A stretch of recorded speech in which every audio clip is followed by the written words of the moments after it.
Ohio Governor John Kasich joins us from the campaign trail in Rhode Island. Governor, the Club for Growth is running an ad in which they say that because you have so few delegates, that a vote for you is really a vote for Donald Trump. What's your response to that ad? Well, first of all, they're working aggressively against me because they're for somebody else. Secondly, a vote for Cruz or Trump, frankly, is a vote for Hillary Clinton. I have some new numbers here that just came out of New Hampshire. And let me tell you, Hillary is at 50, Trump is at 31, Hillary's at 48, Cruz is at 34.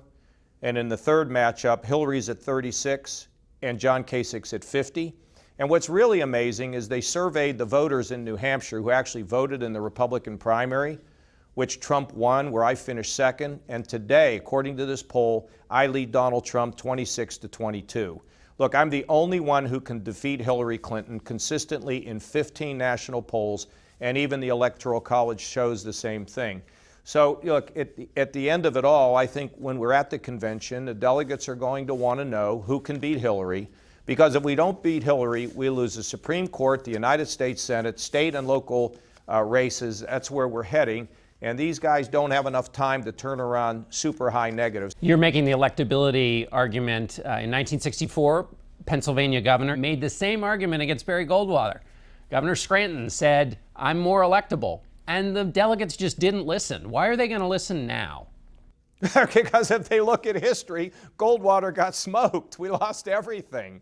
I mean, that's why, because I think delegates are pretty smart when it comes to picking somebody who can actually win in the fall. And look, we're picking up delegates. My message is being heard. I'm emerging. We're getting big crowds here in Rhode Island, a huge turnout today. We just keep putting one foot in front of the other, and it'll work out. And you know, the message of growth, of opportunity, of bringing people together, this is what needs to be heard, not this message of gloom and doom. And you know, the Washington Post said the reason Kasich doesn't do so well is because he's not an apocalyptic candidate. Yeah, I don't think the apocalypse is coming next week. I think we can straighten this country out, and I'm going to keep talking about it. You're competing in that delegate conversation with Donald Trump, and his campaign manager, Paul Manafort, said this week to some Republicans, quote, he gets it.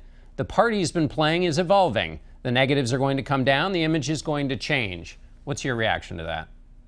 Well, I don't want to have anybody have negatives, but I can tell you, John, after my first year as governor, I was one of the most unpopular governors, maybe the most unpopular governor in the country. It takes a long time to change negatives. People have to see that you're actually being fruitful in your work. What happened with me is when people started getting work and we started balancing budgets and reaching out to people, it changed. But you can't turn negatives around overnight. It's not possible to do, because when you create that negative impression in people, you just can't talk your way out of it, unfortunately, for those that have high negatives.